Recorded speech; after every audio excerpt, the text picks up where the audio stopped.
वह महिला अंडरवर्ल्ड की रानी है जिसके पास बेमिसाल ताकत और 1 लाख वफादार हैं। वह पूरे रौब के साथ लौटी है ताकि अपनी सौतेली माँ और बहन से पुराना हिसाब चुकता कर सके। वह पूरे टशन में घर लौटी। सौतेली माँ बेटी को अनदेखा कर शान से सोफे पर जा बैठी।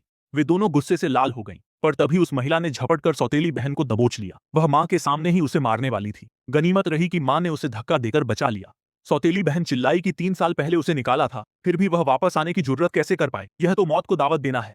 पर उस महिला ने बिना कुछ कहे एक जोरदार थप्पड़ मारकर उसे जमीन पर गिरा दिया।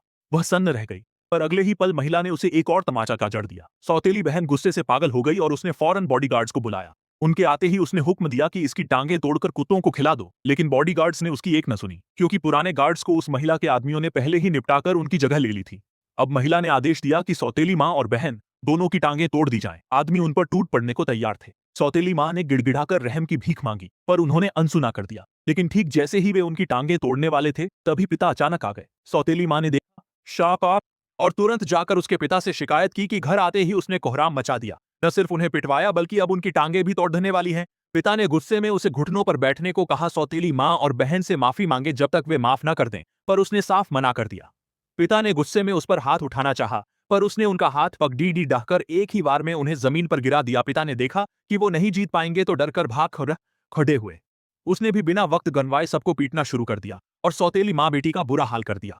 पर जैसे ही वो उनकी टांगें तोड़ने वाली थी, सौतेली माँ ने कहा कि उसकी बेटी का पति सांग ब्याओ बहुत ताकतवर है और वो उसे मारकर बदला जरूर लेगा।